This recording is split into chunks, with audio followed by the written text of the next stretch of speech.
Yeah, a lap dance was like $150. Yeah, it was expensive. I did learn how to use the stripper pole.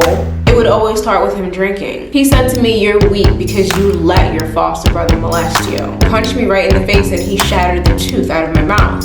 We're gonna need more. We haven't even gotten to the bad part. Let's do it.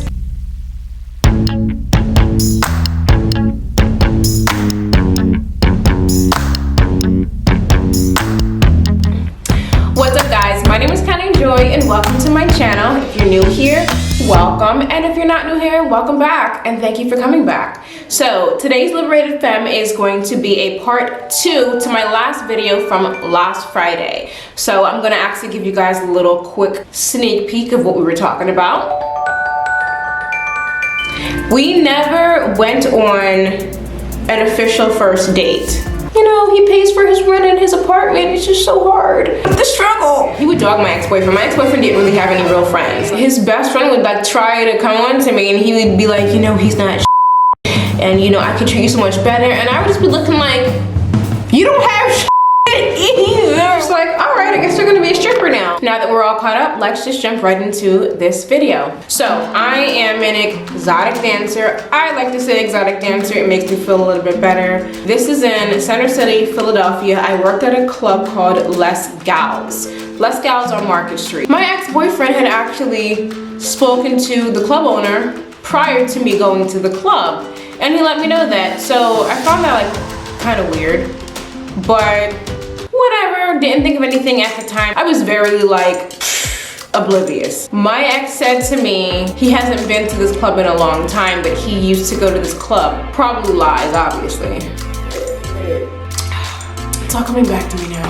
I didn't even have to audition actually. The next night I started. I went to Joyce Leslie in the gallery in Center City and I got some lingerie and that's what I wore the first night that I worked, and I put some heels on. I was like scared. I was so nervous. There's nothing that prepares you for taking off your clothes for strangers and them touching you and throwing money at. Like there's nothing that prepares you for that. Some people who actually experience child sexual abuse, the transition into that world, that provocative world, is like nothing for some people. For me, it was definitely like, I did have a nice little body, so I wasn't really concerned about like my body. I was just like concerned about people staring at my body and touching it. This strip club had booths, and every girl in the club had their own booth. Each booth had a curtain that you would close. If you got a client and you went in your booth, you would just close the curtain so no one could see inside your booth. And outside of each booth had like, it basically looked like a vending machine. Every time you got a client, they had to pay for their time by feeding money into this thing that looked like a vending machine, but it was, each booth had its own like basically like vending machine type of thing. I'm gonna tell you guys about some of the prices. I don't know why, but like, I'm just gonna tell you guys.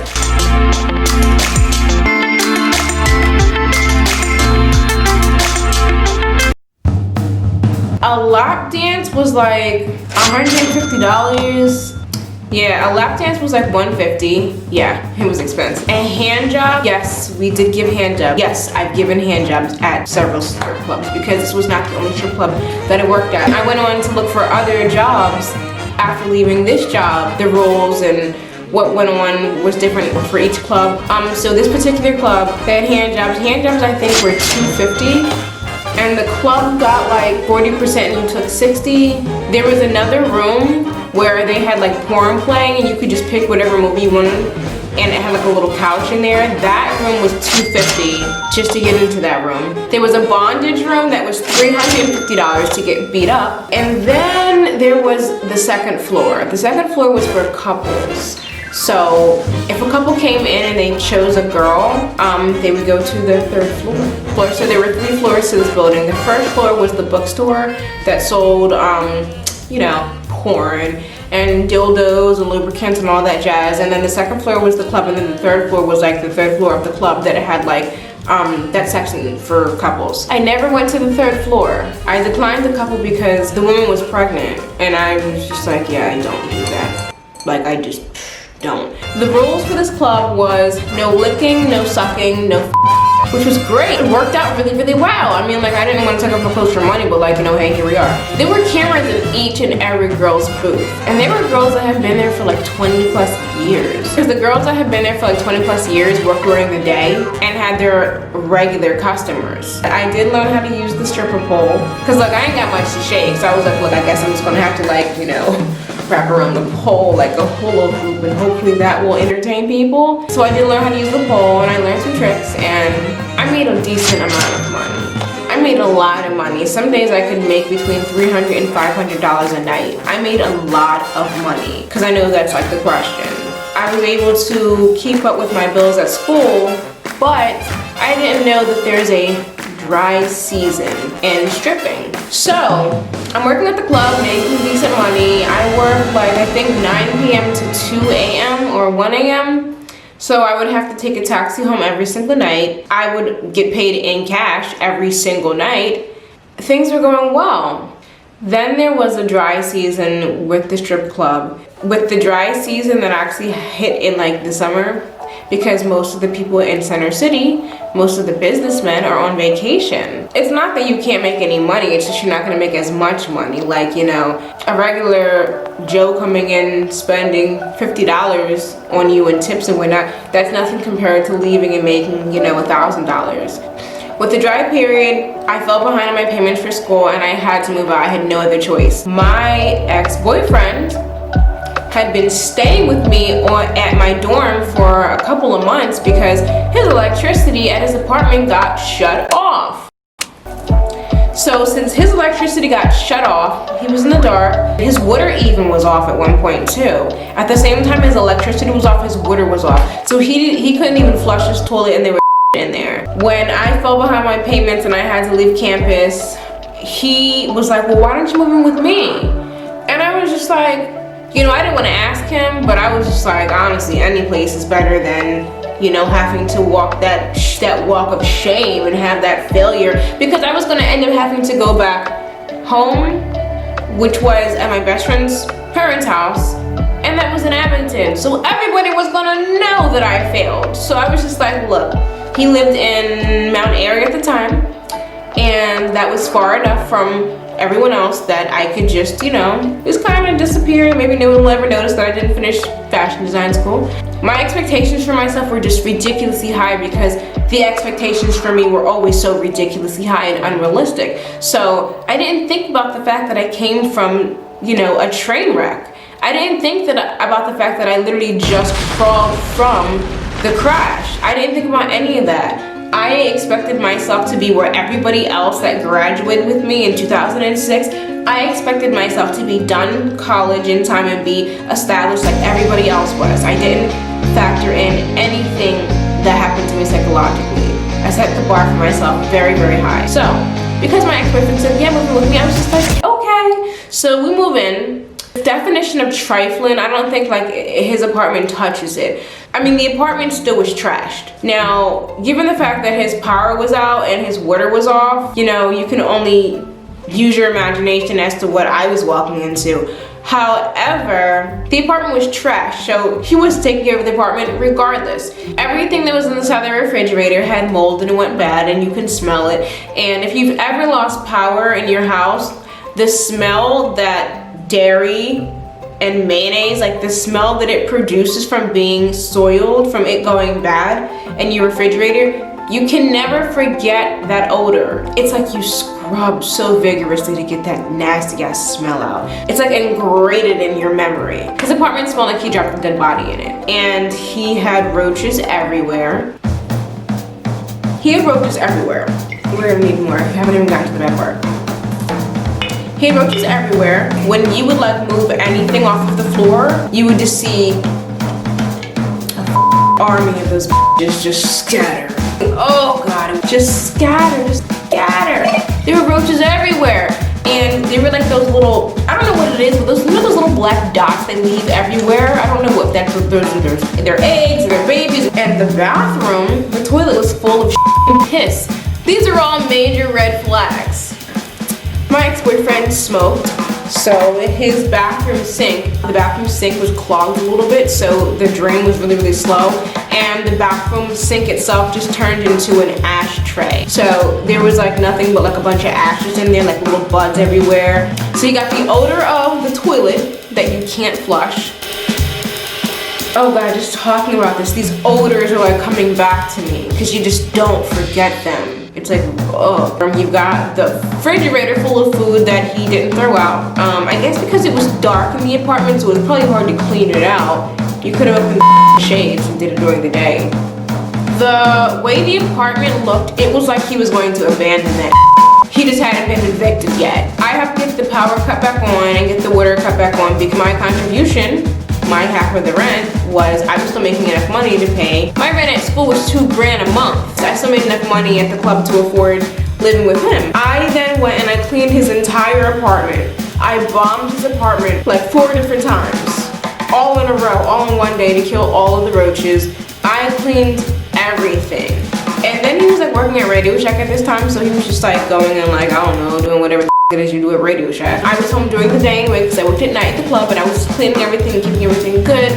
And I remember the first time that I went grocery shopping. Now mind you, I did not know how to cook. No one taught me how to cook, and my foster mom didn't buy a box food in a damn way. And when she would cook, it was, anyway, all I knew how to do was buy box food. Food was food. You know what I mean? You're not gonna starve. So I went to like the Poppy store and bought all like these like microwavable dinners and snacks and sodas. So he came home from work that day and I was like, I went grocery shopping. I thought I did go grocery shopping, and he sat up here and said to me, you bought all this box shit? And I was just like, I thought I was like Susie Homemaker. Like I done cleaned your apartment from top to bottom, bought groceries, like, nigga, I made this place a home. You gave me a shelter and I turned this into a palace. How dare you? You weren't eating shit a minute ago. Sex was always one-sided. I'm not gonna sit up here and paint a pity, but it was horrible. Our sex was actually very bad. He thought our sex was fine. Probably thought it was great. I thought our sex was actually horrible. I didn't know anything about sex. I was never taught about my body. I was never taught how to please my body. I was never taught about any of that. So when I started having sex, I thought it was always one-sided. I didn't even know women could orgasm. I had no idea women orgasmed. That's terrible. I had no idea women orgasmed. We had so many incidents where after we would have intercourse, we would have to call 911 because I would be so sore and swollen, and I did not know why. I was literally never actually in the mood to have sex. I was never prepared for actual sex. So it was literally like dry ass friction, and it was painful, and I didn't know what was wrong. And you would think that a man 3 years older than me who has a child would know that sex was a chore for me. It was not, it was a chore for me. It's kind of weird and creepy because like he's really having the time of his life, and it was really not the time of my, like it really wasn't at all. I never faked an orgasm or anything like that because I never had one, because I didn't know that women could. I really don't remember when the decline happened, but it wasn't out of nowhere. It was like little things here and there, like there would be little things here and there. Cheating was definitely involved. He cheated on me plenty of times. I got dumped all the time, and even though we lived together, he would dump me for no reason at all so he could go cheat on me and justify his cheating. And when he would dump me, we would just basically like have these rules. He would have rules for me while I was living there. And I remember one night he actually brought home some girl. He was hanging out all night long. He showed up at like 2 a.m. and this girl was outside screaming outside of our bedroom window wanting me to come out and fight her. And it was some white girl, and I'm sitting here like, what the is wrong with people? We have, like, don't you have a job to go to tomorrow? You want to fight me? Why? You want him? Take him. I just need a place to live, but all right. I was very small frame. People still wanted to try me and with me. I was that white black girl in the hood. Even though Mount Airy's not the hood, it was like, you know, the hood in comparison to Willow Grove. Kind of like people seeing like, you know, seeing like a geek or a nerd or maybe like a bookworm or whatever, and, you know, kids just with them because they think that they can. Grown people do the same bullshit. We have grown ass bullies, still living out their high school ass dreams. So people would actually do that shit to me. So the is that he would sit up here and cheat on me with these overweight, angry ass who would sit up here and like have low-key insecure issues and be mad when they actually met me and want to fight me. Why? I'm way cuter than you. I'm cuter than what you think he can get, and you're surprised that this is exactly like who he wants you to fight. Like, this was dumb. Anyway, now when he cheated on me, he actually would cheat on me with white girls, and there's nothing wrong with white girls at all. Black and claimed to be black and Puerto Rican, but looked all black to me. People love to claim another race. I mean, love to claim it. He was one of those types though, like, you know, just because you're light skinned don't mean you're Puerto Rican, okay? Okay, like, stop it. Stop trying to claim that. The mother of his son was white. He cheated on me with white girls. You know, I was just like, why do you cheat on me with white girls? I mean, like, when you're in that level of a toxic relationship, you guys can sit up here and really talk about this kind of weird. He told me, he was like, I think white girls are exotic. And I'm looking at him like, okay, I mean, if you say so, if that's what you think. I mean, to each its own, whatever.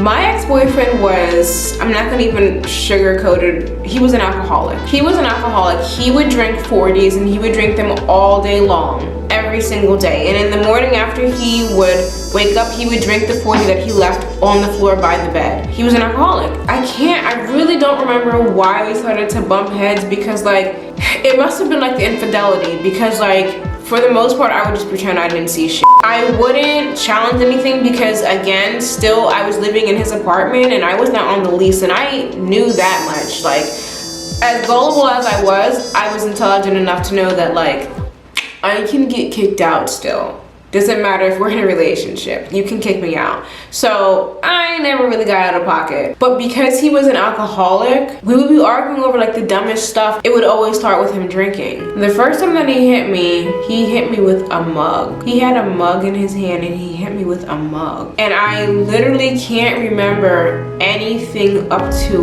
why he hit me. But I know that he was drunk, and it could have been like me sitting here. It literally could have been me, like, we could have been arguing about him being a cheater. Like, I literally gave everything that I owe, everything that I had, I put into that relationship, like every single day. Like, I was in a relationship, I was in a committed relationship. Everything in me was committed to that man. The fact that he would cheat on me with like these mediocre, basic ass women because you think they're exotic, like, it was just like, what? Like, I'm supposed to be your girlfriend, you're supposed to love me, what going on? So all I remember is seeing his fist coming towards my face, and he was holding that mug in his hand, and I saw it coming. This is not funny at all, but I saw it coming in slow motion. I remember it in slow motion coming to my face, and it's not funny, but I think that anybody, like, whenever you black out, whenever you like lose consciousness, the last memories are in slow motion. I saw his fist coming to my face in slow motion with that mug in his hand. And I think the mug was like beige and brown. And when his fist made contact with my face, the next thing that I remember seeing was underneath his bed, because I was laying on the floor.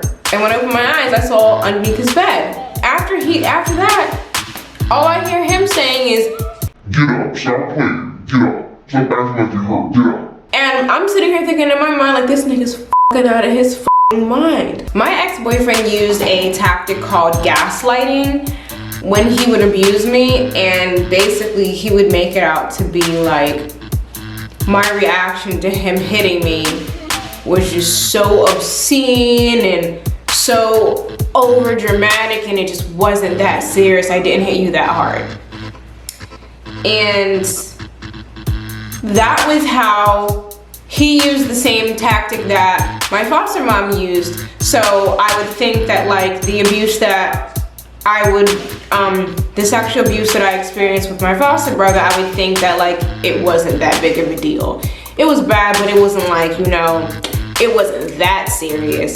So I did start thinking that when my ex-boyfriend would hit me, that it wasn't that serious, like it wasn't that big of a deal.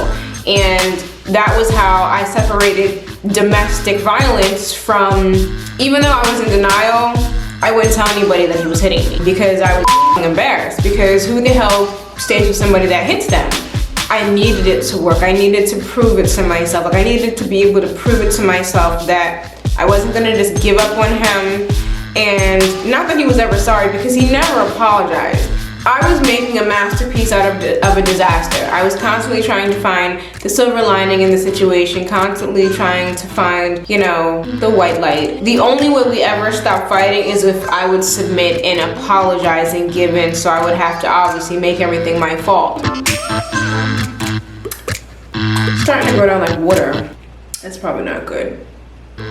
I myself really wasn't drinking at this time because alcohol, like, I'd never been to like a bar yet where somebody actually made me like a nice drink so I could actually like pick a drink that I like. I didn't like alcohol, so I would have like wine coolers, but that was literally it. And watching him get shit-faced drunk and go like insane made me not want to drink at all, because I never wanted to be in a position where like I couldn't help myself. In the beginning, the abuse was related to arguments. Like it would come from an argument, so I would try to avoid having arguments. I would try to avoid like getting upset about something that I knew I had the right to be upset about. But then it turned into there wasn't a reason. I would always give him my half of the rent, my half of all the bills. I would give him the money for it.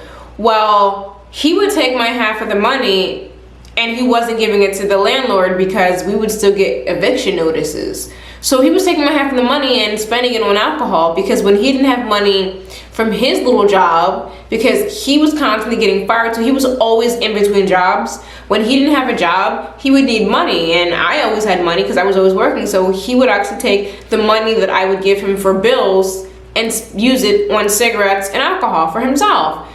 So when you live with somebody, you know when they don't got, when you ain't got no money and you don't have any friends that have money and no one's lending you money, you don't magically have money after I magically gave you my portion of the rent. Who's dumb? Once I realized that, once we got the eviction notice, I started keeping all my money that I was making because I needed to think of a plan. I started thinking about what I was going to do to survive, because it wasn't here with him. You know, at that point I was just like, let me see if I can save up my money and rent a room or get a studio or something like that. So I was saving up my money, and he started robbing me. The night that he stole my money from me, I was crouching down on the floor, counting my money and putting it in my wallet, and he walked by and he kicked me in my back and knocked me over. He put the sole of his shoe on my back and kicked me forward, and I fell. He doesn't have a reason, and now he's just like looking for a reason. And I was in too deep for me to sit up here and tell my sister that he was like this, or tell my friends, because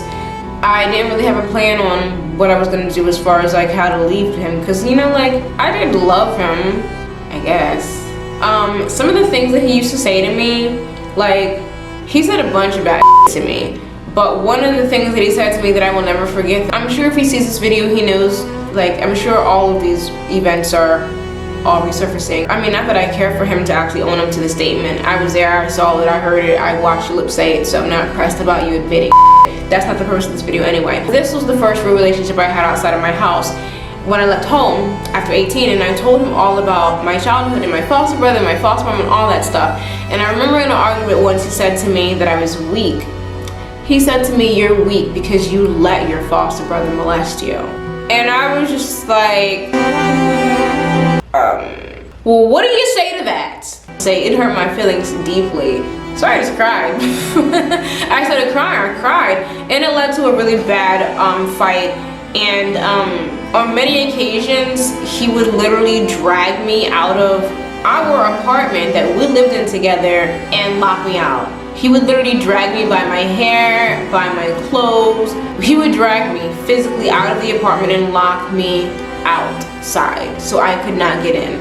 And it would be so embarrassing. We lived in this apartment where, you know, it was like 4 units, so all the other neighbors would see me not being able to get into my own apartment. Like, there were 2 sets of doors. You had to get through like the main set to get into like the unit, and then you had your own door. I would be locked out of our apartment, and I'd just be like inside the apartment, but I couldn't get into my own apartment. I'm sitting out here like a homeless person at my own damn door that I pay rent at, and can't get into my own damn apartment because of my psychotic ass abusive boyfriend. I remember arguments where like I would slam a door, just slam a door out of anger, and he would come back and hit me for it. And he only had a studio apartment, but just like that nerve-wracking fear of him getting back to that door after I slammed it, like that adrenaline rush like gives me, it's just like, I never had to think about that story ever again after like I got situated. Like after I left that relationship, it wasn't long after that I didn't have to think about it. So to talk about it now is like, ugh.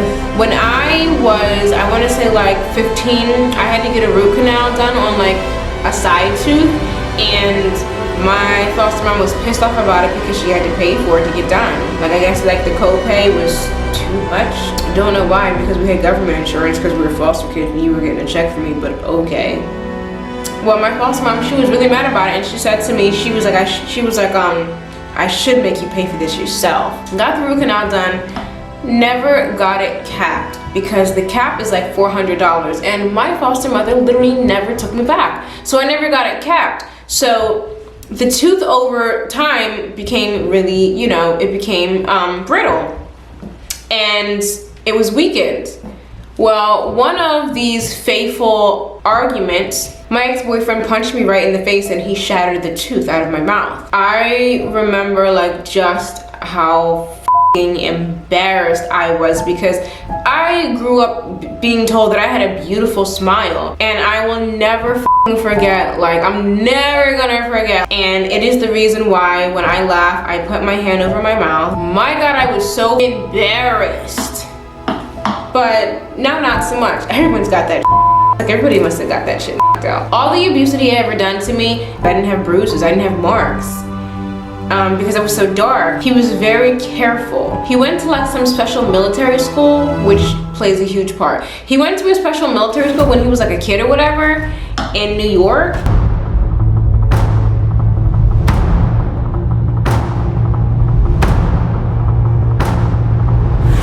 And now when I think about it now, I'm just like, okay, yeah, he sprained my wrist and bruised my muscle before.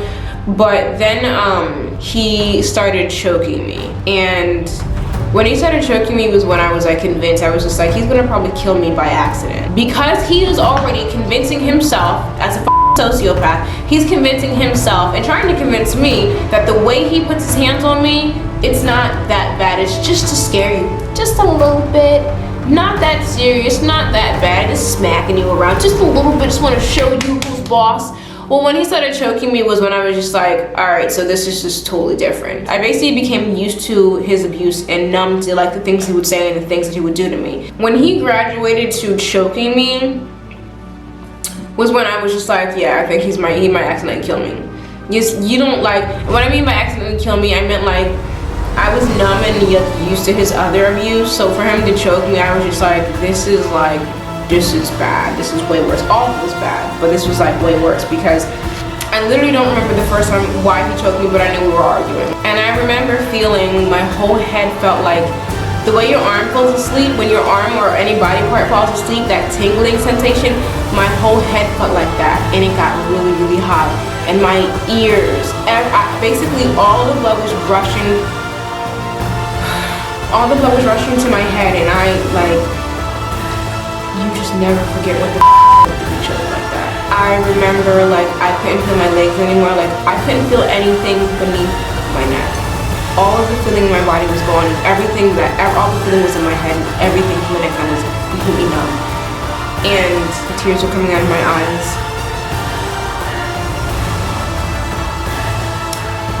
And then he let me go. And I didn't see anything, and I felt my body hit the ground, but I didn't feel it. I heard it in my ears, and it was just like being underwater. And this time he didn't say get up or anything like that. He didn't say anything. I just lay there, like waiting for like the feeling to come back into my body. The way we would actually get over an argument or felt like that would be, he would just basically suddenly be in a better mood the next day or some shit like that.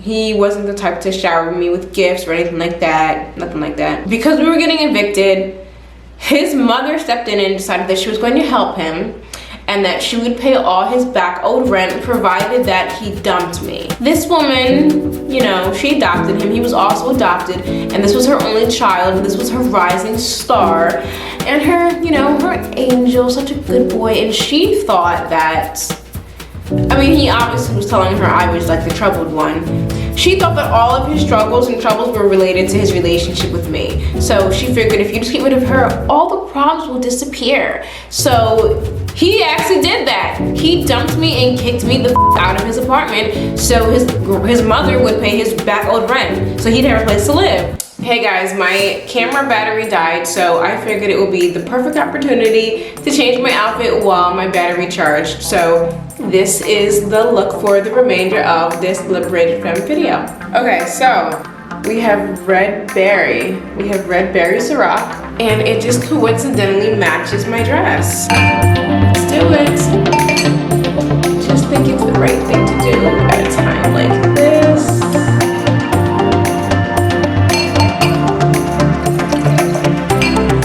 Just in case.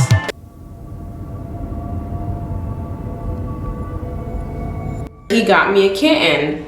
And I think this cat, I think we named it Socks or something like that. I swear her name was Socks. It was a girl. I think her name was Socks.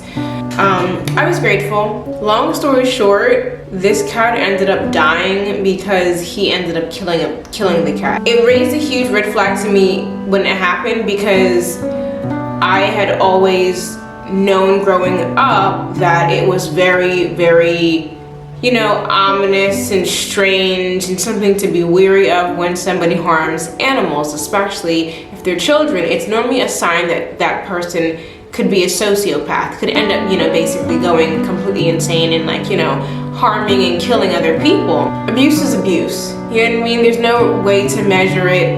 Abuse is abuse. Somebody crazy is somebody crazy. There's nothing, like, you know, there's no in between. But research and studies are done so we know exactly what type of person we're dealing with and what exactly they're capable of.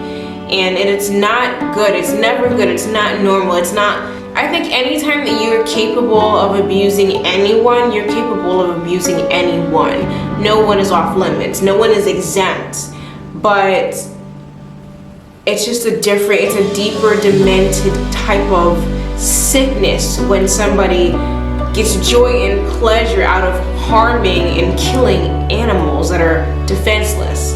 Like, I needed to make sure that I mentioned this to you guys because I know that I've been joking and laughing and whatnot, and I just don't want it to take away from, like, the severity and seriousness of how serious domestic violence is and the underlying problems from where it stems from. You just let your imagination take you wherever it needs to go with what I tell you. But it's important that I tell you, this information is the difference between somebody going to court and, you know, facing criminal charges versus going to a psychiatric ward. I noticed this now when I'm thinking about it now, that there was a little technique, or I guess like a tactic that my ex used on our cat that he also used on me. And the difference was, with a cat, you can't convince me that this is the cat's fault. You sound insane. So everybody knows cats can be real jerks. Everybody, I've had a couple of cats who have been complete assholes. Cats can be some real jerks, they really can. And cats can become very vindictive. And if you treat a cat like crap, sometimes they really actually spend the rest of their life treating you like crap in return. Sometimes cats can just be the devil regardless. But then there are cats who legitimately live every single day trying to get you back for whatever it is that you did to them. Well, our cat, Socks, did just that. She was vindictive. She was never a jerk to me, but she hated my ex. And she would go out of her way to just hide behind the curtains and then lunge out and just attack his ankle, and I always think it was hilarious. But he started hitting the cat back. And then it went from, like, you know, swatting the cat for her swatting at you to him just completely full face choking the cat. Maybe I shouldn't have been drinking for this. This part's like about to make me want my eye now because it's creepy and it's like sad. And I can't get the images out of my head. It's just disturbing. It's just like, just disturbing. It just escalated and escalated and escalated. And one day I came home from work and I didn't see the cat anywhere in the apartment. She was gone. I just didn't see her. And I texted him, I said, hey, where's the cat at? And he didn't reply. And then I walked in the bathroom and the cat was hanging from a phone cord by her neck, hanging from the shower pole. He hung the cat by its neck and snapped his neck. And the cat like went to the bathroom. It was like so disturbing. It was like so cripplingly disturbing. So disturbing. And I remember eventually I ended up getting a restraining order against him, but I remember that when I went and got my restraining order, my best friend's family was with me that I had been living with prior to me living with my ex. And they told me not to mention it in court. And I could understand why it would seem kind of like irrelevant in court, because you're going to get a restraining order. It's like really like a petty kind of thing. It's not a petty kind of thing, but like on the scale of like, you know, extreme to least extreme as far as like, you know, little crimes go, it was kind of on that end.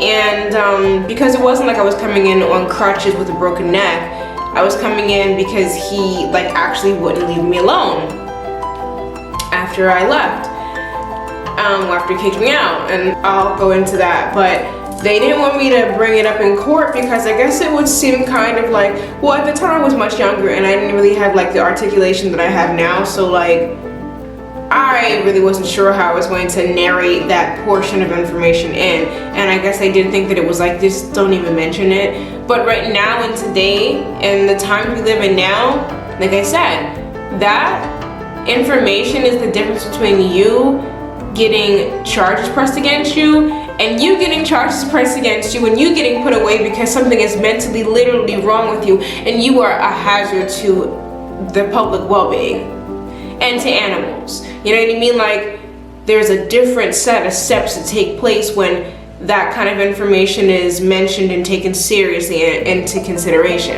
Basically, at the end of our relationship, when my ex kicked me out of our apartment, then I actually ended up eventually moving back home with my best friend's family. And that's when, you know, they found out that my ex was abusive. And when I got back home, it was really a chance for me to really get him out of my system and disconnect because of the distance that we had, and I was in a different environment. So it was much better for me and I could really actually like really get him out of my system. So eventually I started living my life, getting back on my feet, and I met somebody else and I moved in with my life. And unfortunately, when I met someone else was when my ex really began going through the real breakup. And that's when he started to become like really impulsive and started acting like really crazy, like publicly. He started showing up at my house unexpected and unannounced. He actually started showing up at my job, and I started working at a job overnight, and he began showing up at like 3 a.m. and they would tell me that somebody came by and told me the name of the person, and I knew that he didn't have a car and he had no license, so I was just like, this man's taking the bus up here in the middle of the night? That's weird. Like, but you dumped me, but you left me. You dumped me and left me, and I moved on with my life. So why are you coming? Like, why? I started getting really paranoid. So that's when we went and got the restraining order put in place. And in Pennsylvania, the restraining order only lasts for 3 years, which is fine. I just knew that I needed that to keep him away from me because I didn't know what he was going to do and what he was capable of doing. I knew what he was capable of doing, but I didn't know how far he would actually go because he was really finally actually, it was all hitting him that like, it was really like, and the fact that he was showing up at my job in the middle of the night, this was behavior that I never saw from him during our relationship. So to me, it scared the shit out of me. So yeah, I thought that was really strange and weird. So, when we went and got the restraining order, they gave it to me, but he denied absolutely everything. A judge is trained, they have experience, they're well seasoned, they've seen all types of stuff, okay? They've seen it all. It doesn't matter what you tell them. They know you're lying, okay? Not many people walk into a courtroom and say, yeah, I knocked her tooth out of her mouth. Yeah, I choked her until she was unconscious. Yeah, I did it. Not many people do that. They know you're lying. They know that. They know when a liar comes into the courtroom. They know it. So when these guys come into the courtroom and they're like, hey, Your Honor, hey, how are you doing? I like your tie. He doesn't care. He's gonna still get you, okay? When you're sitting over here shaking hands with all the security cards, making friends, they see it all the time. They do not care. They're going to get you. You're gonna still get got. You're gonna still end up getting that restraining order. Like, stop. I can't stand when they do that. So yeah, he was one of those. He was one of those ladies. I'm sure that anyone who's ever got a restraining order, you've seen all that. They come in walking with their little folder or their briefcase with their documents of God knows what. What do you have? What do you have? What do you have in there? That's the crazy thing about it. They walk in with these little briefcases with these little folders and there's probably nothing even in there. And then as you're talking to the judge, they're flipping through these pages of nothing. And I think it's hilarious because nothing ever comes out of these folders. It's hilarious. Oh my God. I'm really curious. I just really want to know. I really, really want to know. So anyway, he denied everything.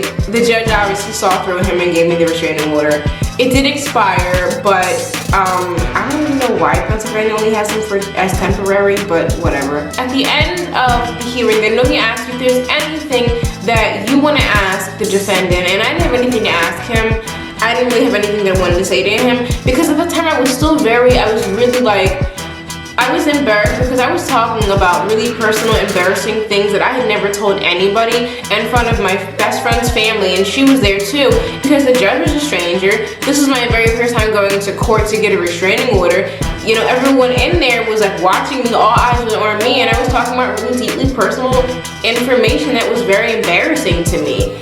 And on top of that, he was denying all of it, making little comments and making sounds, and I'm sitting here like, you know, I didn't have any representation, and I was young, and I didn't really know how to conduct myself in a courtroom, and it was tough, but I got through it, and they gave it to me because, you know, judges know when liars walk into courtrooms. It kind of, after the restraining order expired, later down the road, he contacted me again on Facebook, and it's so strange because we are currently actually friends on Facebook, and he follows me on Instagram, and he actually is subscribed to my YouTube channel. And I know that he knows now that I made this video, but it's so strange to me because if I'm being truly, completely, really honest, it embarrasses me a little bit, but basically, like, I contribute the association to Stockholm Syndrome.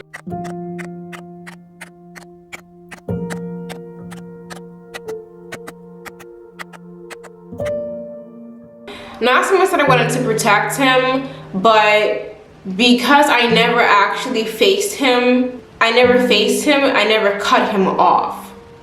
And you don't owe it to anybody to face them after they abused you like that, but I feel like when you don't face them and set the tone for what it is and who I am now and how it's going to be now and let them fall in place, when you don't do that, they kind of just evolve into people that are kind of in your life. They're relevant to your life, but they're not relevant to your life. It's kind of like the association that you maintain with them. You almost have to keep their secrets because you're like associate with them. So it kind of just makes it kind of seem like you're kind of okay with them because you're still associated with them. So it's not like we're enemies, but at the same exact time, that also comes from a place of Stockholm Syndrome, because unless my ex got help, and I know that he didn't get help, like I know he did not get help, because we've had several conversations following that relationship, because he always got in touch with me and stayed in touch with me and reached out to me and told me that I was the one that got away.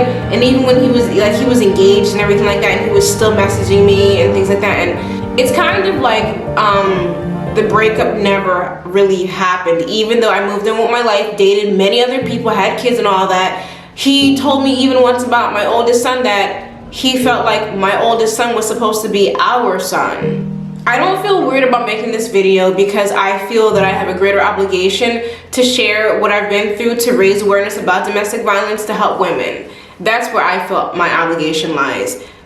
We're not friends, we're not associates, we're just existing in a space called social media. That loyalty that I felt to keep my foster brother's secret a secret, to keep my foster mother's secret a secret, I carried that same thing with me in this relationship. That's what I mean, like that's why healing is so important, because that's what made me such a target and so prone to what I got into. That's what made me a statistic to be in a domestic violence relationship for 2 whole years, for the very simple fact that I just graduated from the same type of, you know, toxic drama growing up.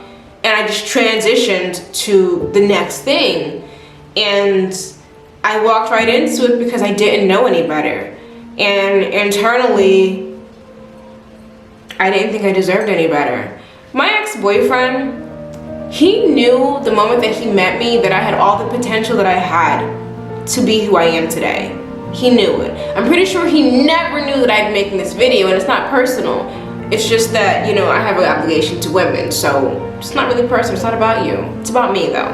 So I knew that he knew everything that I am. He knew that I would be this. He resented me for it. He resented me for ever even approaching him and giving him a chance to be in the light of something great like this, because he knew that he would never be able to live up to my expectations. And even having left my messed up foster home, left damaged and messed up, I was still 10 times the woman that he deserved, even as messed up as I was. And he knew that. So instead of actually get on my level and aspire to build and be better, to be like me, to meet me, to be my match, he tried to rip me apart and destroy me, because he knew that he would never be capable. He would never be able to live up to where I am and what I am. So he tried to stop me instead. And I think that he didn't know how to accept my love because he had mommy and daddy issues, which is not personal, but I didn't deserve to be beaten, you know, abused because of that. He couldn't accept my unconditional, overwhelming love, and he rejected it. And when I showed it to him, it triggered him. He didn't like that. It probably reminded him about him trying to give love and compassion and wanting a relationship with his parents, and maybe he never got it because he himself was adopted. He didn't know how to process it and accept my love, so he just rejected it. And I think that my love reminded him of a vulnerable time when he was capable of that same love and got rejected, possibly. I'm speaking to every woman out there right now, but I'm really speaking to the heart of African American women, because we are at the top of the totem pole when it comes to domestic violence. We are most likely to be murdered. We are most likely to be abused. We are to be in the seat that I was in. And we have to pull together and help one another and respect one another and give each other that shoulder that we all desperately deserve and need when it comes to domestic violence, because this is real and it happens. And it doesn't matter if you fight back. I used to really think like if I fought back, that I egged on the rest of the argument and fight and I deserved it. No, honey, just because you fight back does not mean you deserve him to swing back at you again. It means that you weren't going down without a fight, but it's not yours to fight. He's a grown man, it's not yours to fight. There's nothing that you can do or say that would change the situation from being what it is. If he hits you, he was gonna always hit you no matter what you did or said. Leave. It will never get better. And I think if he hits you, he will always hit you. And I think that my ex will always be an abuser. I just think that the opportunity has to present itself for it to be convenient. And it was convenient for him, and he did it because he thought he could. I want to raise awareness. We have to support each other and uplift each other, because I was so embarrassed to talk about this, because I would see other women clown other women about being abused, about getting domestically abused. by a man. Stop glorifying toxic behavior. It's disgusting. It's disgusting. Stop. I want to end this Liberated Femme video on a good note though. I got that one out of my system and I'm happy that I got that one out of my system. Thank you guys so much for watching my Liberated Femme video. If you are not subscribed to my YouTube channel, now is the perfect time to do so. It's right there. Click it. Thank you. And do not forget to give this video a like and make sure that you share it with all of your girlfriends, okay? And I guess that's it. I don't know, I think, is that it? Is that everything? I don't know, is that everything? I think that was everything. You guys, share your experiences. Comment down below. You guys are not alone. We've been through all of this crazy mess together. Like, there's a lot of us. There's a lot of us, okay? There's a lot of us. You're not alone. And I'm here to share my crazy, toxic dating, relationship, and experiences and all that stuff. So, yeah, you're not alone. Thank you guys so much for watching. I hope to see you guys all in the next Liberated Femme. This is not the last domestic violence video that I actually have, so stay tuned because the next one is going to be, unfortunately, even crazier than this one, but yo, the next one is actually scandalous. Very scandalous. Stay tuned for the very next Liberated Femme video and do not forget to check out all my other content.